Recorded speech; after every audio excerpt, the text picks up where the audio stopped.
Apa yang orang sukses ketahui sedangkan kamu tidak? Kemarin saya baca artikel di jamesclear.com ya. Dia menceritakan bahwa ada seorang bernama Ira Glass. Nah, Ira Glass ini adalah seorang storyteller, penyiar radio terkenal di Amerika ya. Terus seorang produser juga, host terkenal juga, dan seorang reporter. Nah, Ira memberikan saran kepada orang-orang yang hendak memulai hal yang baru, tapi mereka takut untuk memulainya. Nah, hal barunya itu seperti membuat suatu karya, ya, melamar suatu pekerjaan baru, memulai passion baru gitu ya, dan sebagainya. Nobody tells people who are beginners, and I really wish somebody had told this to me, is that if you're watching this video, somebody wants to make videos, right?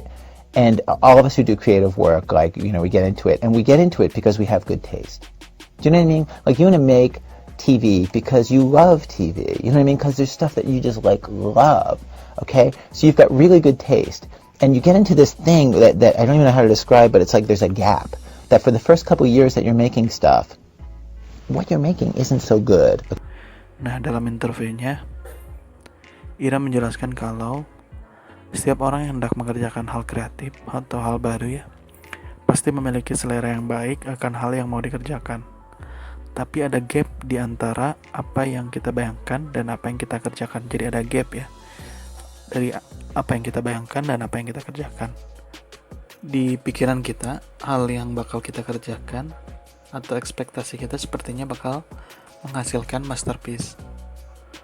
Tapi ketika kita mulai tuangkan dalam karya nyata, hasilnya tidak sesuai dengan apa yang kita bayangkan.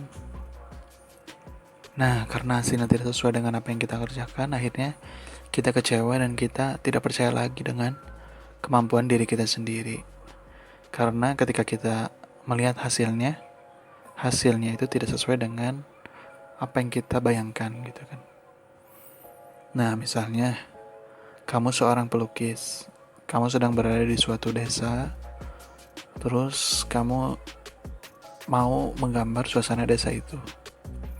Nah, karena ini pertama kalinya kamu melukis, hasil lukisan yang kamu gambar gitu kan tidak sesuai kan, pasti jelek kan. Atau mungkin ada yang langsung jago, tapi kayaknya jarang ya. Tidak sesuai. Nah, karena hasilnya tidak sesuai dengan yang kamu inginkan, akhirnya kamu berhenti menjadi pelukis gitu, dan bilang kepada diri sendiri gitu kalau kamu bukanlah seorang pelukis, padahal kamu cuman nyobain sekali aja gitu. Nah, Ira juga bilang bahwa ketika kamu sedang berada di fase awal, sangat wajar gitu kalau karya kita pasti jelek gitu. Tapi yang paling penting yang kamu bisa lakukan adalah dengan banyak berlatih. Nah, dengan banyak berlatih lah, gap antara pikiran kita gitu ya, atau imajinasi kita atau yang kita bayangkan dengan hasil karya kita akan semakin menipis. Okay, it's not that great. It's really not that great. It's trying to be good. It has ambition to be good, but it's not quite that good. But your taste, the thing that got you into the game, your taste is still killer, and your taste is good enough that you can tell that what you're making is kind of a disappointment to you. You know what I mean? Like, you can tell that it's still sort of crappy. A lot of people never get past that phase. A lot of people at that point, they quit. Gapnya semakin kecil dan yang kamu kerjakan akan sama baiknya gitu dengan yang kamu inginkan gitu. Nah, sehingga pada akhirnya hasil yang kita inginkan atau yang kita bayangkan akan sama dengan apa yang kamu kerjakan. But we knew, like, it didn't have this special thing that we wanted it to have. And the thing I would say to you is everybody goes through that. And for you to go through it, if you're going through it right now, if you're just getting out of that phase, or if you're just starting off and you're entering into that phase, you got to know it's totally normal. And the most important possible thing you could do is do a lot of work. Do a huge volume of work. Put yourself on a deadline so that every week or every month you know you're going to finish one story. You know what I mean? Whatever it's going to be, like, you create the deadline. It's best if you have somebody who's waiting for work for you, somebody who's expecting it from you, even if it's not somebody who pays you, but that you're in a situation where you have to turn out the work, because it's only by actually going through a volume of work that you're actually going to catch up and close that gap, and the work you're making will be as good as your ambitions. Itu kenapa ketika kita sedang mengerjakan karya kita atau proyek kita yang kita kerjakan, kadang kita terlalu cepat untuk berhenti, padahal kita belum mencapai titik yang kita inginkan gitu.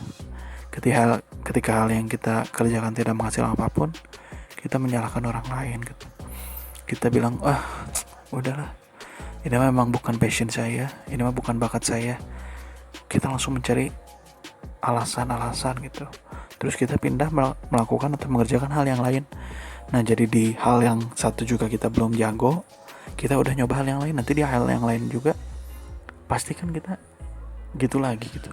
Terus aja, jadi semuanya tidak ada yang bisa gitu. Jadi kamu gak akan pernah mencapai kebisaan gitu. Nah, Ira sendiri gitu ya, perlu 17 tahun untuk berhasil. Dan Ira pun mengalami fase frustasi, stres, bosan gitu ya, depresi gitu, karena gak berhasil. Tapi hal ini adalah hal yang wajar gitu.